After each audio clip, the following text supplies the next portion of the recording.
Assalamualaikum warahmatullahi wabarakatuh. Kali ini saya ingin menjelaskan sedikit tentang ginjal dan proses pembentukan urin. Baik, mari sama-sama kita perhatikan.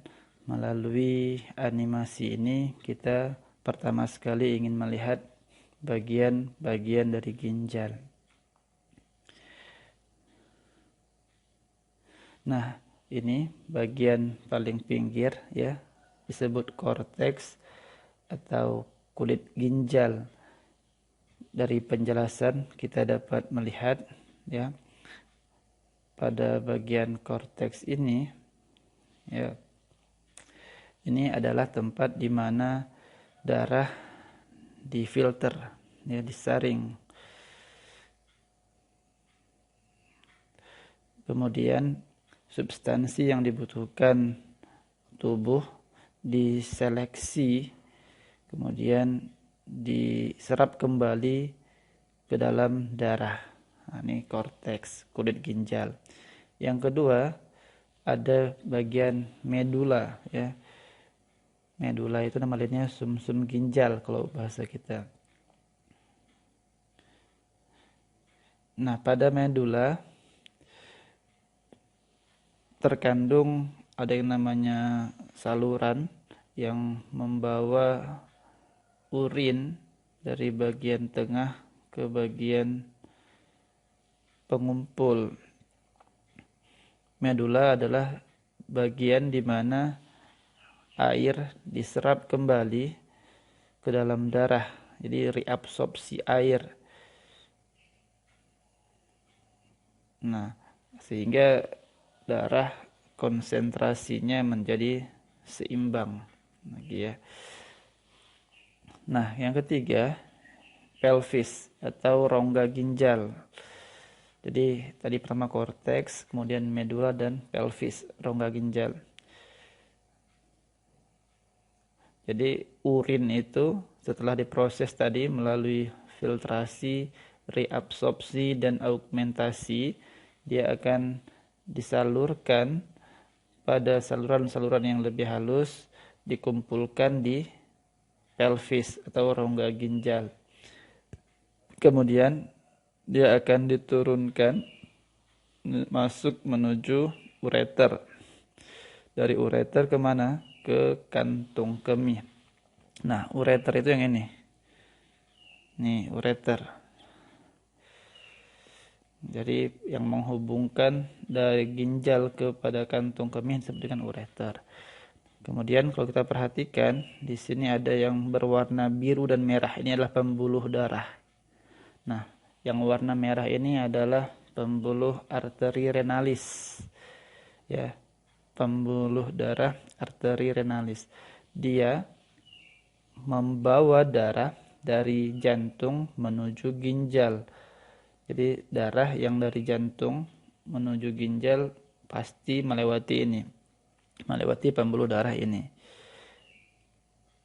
Nah, darah ini kondisinya itu konsentrasi zat di dalamnya itu tidak seimbang. Ya, karena masih banyak mengandung bahan-bahan sisa metabolisme yang harus dibuang bersama ginjal. Di sini terlihat jelas bahwa ginjal berfungsi untuk pencucian darah, ya, membersihkan darah. Maka kalau seandainya ginjal kita tidak berfungsi, yang perlu dilakukan adalah cuci darah, ya, menggunakan alat tertentu. Di sebelahnya ada yang berwarna biru, ini adalah vena renalis. Vena itu pembuluh balik, maka fungsinya adalah membawa darah kembali ke jantung. Jadi darah setelah mengalami proses pencucian di ginjal, kemudian dia akan dikembalikan ke jantung melewati pembuluh darah vena renalis. Jadi pembuluh darah ini membawa darah yang telah diseimbangkan oleh ginjal. Diseimbangkan apanya? Konsentrasinya ya, antara zat-zat yang terdapat di dalam cairan darah itu sudah kembali seimbang. Darahnya sudah bersih. Baik, saya teruskan. Sekarang kita melihat yang selanjutnya. Perhatikan gambar berikut.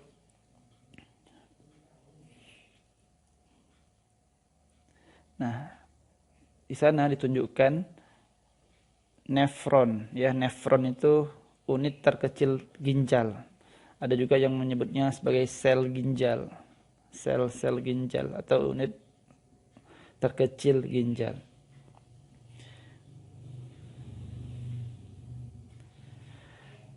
Baik, sekarang kita perhatikan di ginjal ini ada beberapa bagian ya. Di ginjal ini, jadi ginjal itu sejak di bagian pelvis ginjal, di bagian korteks itu, kemudian sampai ke bagian medula, tetap dapat yang namanya nefron, unit terkecil penyusun ginjal. Ada jutaan nefron dalam sebuah ginjal. Fungsinya mulai dari filtrasi, reabsorpsi hingga augmentasi. Jadi sebenarnya nefron lah yang bekerja untuk memproses darah sehingga dihasilkan urin. Baik, kita akan lihat lebih jauh. Nah, ini adalah satu nefron ya. Sekarang kita bisa lihat apa yang terjadi di sini. Nah, di sini ada darah masuk ya. Arteri renalis tadi, darah masuk kemari. Kemudian dia akan maju ke ini. Renal kapsul ini, kapsula Bowman. Nih, kapsula Bowman. Di dalamnya terdapat yang namanya glomerulus. Nah, kemudian apa yang terjadi di sini? Kalau kita perhatikan, bagian yang dekat dengan kapsula Bowman disebut dengan tubulus contortus proximal, ya, TC proximal.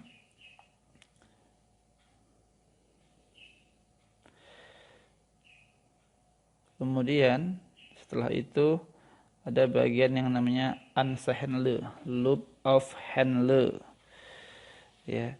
Terus sampai kemari ini ada yang namanya tubulus contortus distal. Selanjutnya di sini adalah ini saluran pengumpul ya. Tubulus pengumpul. Kemudian nanti ini akan disalurkan menuju ke rongga ginjal atau pelvis. Perhatikan, ini wilayah kulit ya, korteks ginjal, ini medula ginjal. Jadi dia menembus, nefron itu menembus mulai dari korteks sampai ke medula.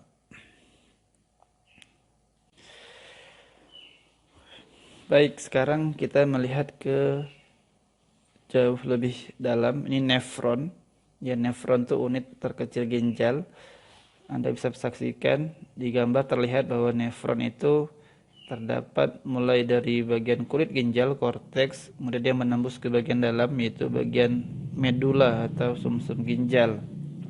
Nah, di sini kita bisa pertama sekali ingin melihat berbagai macam substansi yang terdapat di dalam darah, bagaimana perjalanan masing-masing mereka pada nefron.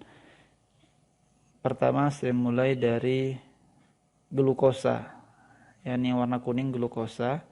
Kita lihat glukosa yang terdapat di dalam darah. Dia masuk ya, difiltrasi, kemudian ia langsung pindah pada tubulus contortus proximal. Ya, dia langsung diserap kembali masuk ke dalam pembuluh darah kembali. Jadi glukosa tidak pernah sampai keluar bersama urin pada tubuh orang sehat, orang normal. Sekarang saya ganti ke air. Ini yang warna biru tua ya, biru laut, biru langit. Kita lihat bagaimana nasib air. Ya, masih di dalam nefron. Ya, kemudian sudah mulai ya diserap kembali, direabsorpsi kembali ke pembuluh darah. Hanya sebagian kecil yang keluar bersama urin. Nah, itu kalau air. Jadi sebagian besar molekul air tetap diserap kembali, direabsorpsi kembali ke pembuluh darah. Sekarang kita lihat protein. Airnya saya hapus, kita ganti ke protein. Perhatikan warna hijau. Protein yang terdapat di dalam pembuluh darah baru sampai tahap filtrasi ya di glomerulus itu, di kapsula Bowman itu, dia sudah langsung dikembalikan ke pembuluh darah. Jadi benarlah yang namanya urin itu yang dikeluarkan memang zat-zat yang tidak lagi dibutuhkan. Protein, glukosa, ya itu langsung, saya ulangi lagi, untuk protein langsung dikembalikan ke pembuluh darah. Ya, sampai ke glomerulus dikembalikan langsung ke pembuluh darah. Karena protein ini masih dibutuhkan oleh tubuh. Baik, sekarang kita lihat sodium. Ya, sodium.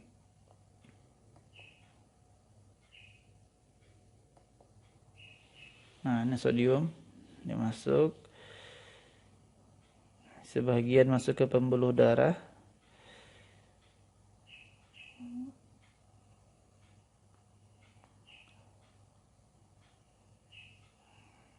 Ya, sebagian dikeluarkan bersama urin.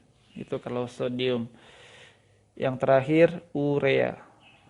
Ya, urea. Perhatikan. Urea yang terdapat di dalam darah, dia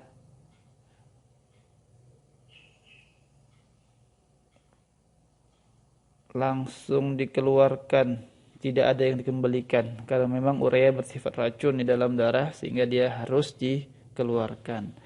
Itu terkait dengan substansi yang terdapat di dalam darah, bagaimana perjalanan mereka selama proses pembentukan urin.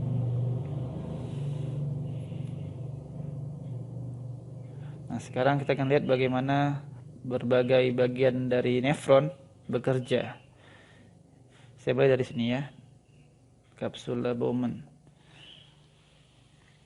Nah, perhatikan setiap bulatan itu warnanya berbeda-beda, menggambarkan berbagai macam substansi di dalam darah.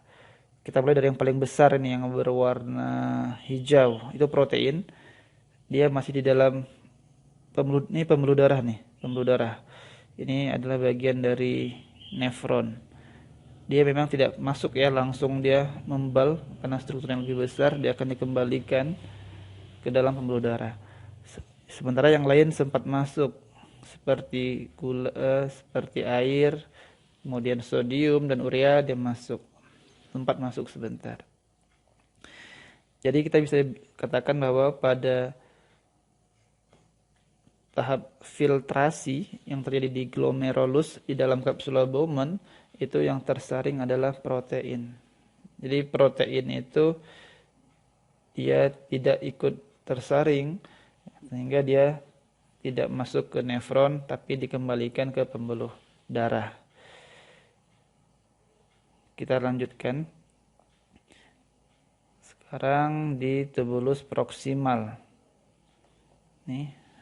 Nah, ini tentu saja pembuluh kapiler darah. Kita perhatikan yang pertama ini. Ya, itu urea. Dia langsung ya lewat di saluran nefron tadi. Sementara tiga bagian ini yang warna biru tua, biru muda dan kuning itu dikembalikan ke pembuluh darah. Nah, ini terjadi pada yang terjadi dalam tubulus contortus proksimal. Jadi air, kemudian glukosa, sodium itu dikembalikan sebagian ke pembuluh darah. Sekarang kita ingin lihat nih bagian-bagian yang ini apa yang terjadi. Nah, perhatikan tuh, kalau air dia langsung lewat ya. Karena strukturnya kecil dia bisa melewati langsung seperti itu.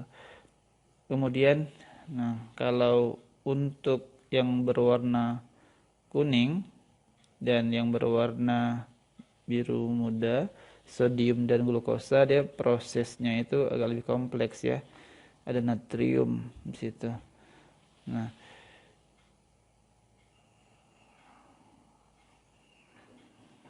sampai kemari berbeda lagi prosesnya. Ya. Ini pakai pompa natrium kalium ini. Natrium kalium. Untuk si sodium itu dia ada pakai pompa natrium kalium. Baik, saya percepat. Sekarang di loop of Henle. Nah, di sini juga sama. Di loop of Henle ini juga kelihatan air, kemudian sodium juga dikembalikan ya, dikeluarkan dari saluran nefron, dikembalikan ke pembuluh darah.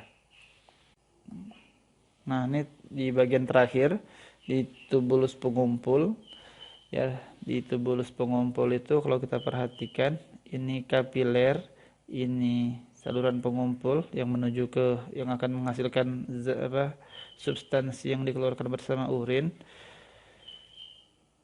sehingga yang sampai menjadi urin itu adalah urea, air, dan sodium. Sementara glukosa dan protein tidak ditemukan pada urin. Nah, sehingga orang yang pada urinnya masih ditemukan protein dan glukosa mengindikasikan ada yang tidak beres pada ginjalnya. Maka perlu dilakukan pemeriksaan lebih lanjut oleh dokter agar diketahui apa penyebabnya serta apa penyakitnya. Terakhir sedikit saya ingin sampaikan tentang apa pengaruh dari sekresi ADH ya, antidiuretik hormon. Ini hormon yang mempengaruhi juga jumlah urin. Perhatikan. Saya klik di sini. Ketika hormon antidiuretik hormon ini dihasilkan oleh tubuh, maka akan semakin banyak air yang dikembalikan ke dalam pembuluh darah. Ya, ini salah satu bagian dari mekanisme tubuh ya. Bagi tubuh yang kehilangan air banyak kehilangan air atau dehidrasi, maka akan dihasilkan hormon ADH sehingga reabsorpsi air itu akan semakin meningkat, sehingga ketika ADH banyak terdapat di dalam darah, air juga akan banyak diserap kembali dari bagian nefron, dikembalikan ke pembuluh kapiler darah. Itu pengaruh hormon ADH pada proses pembentukan urin.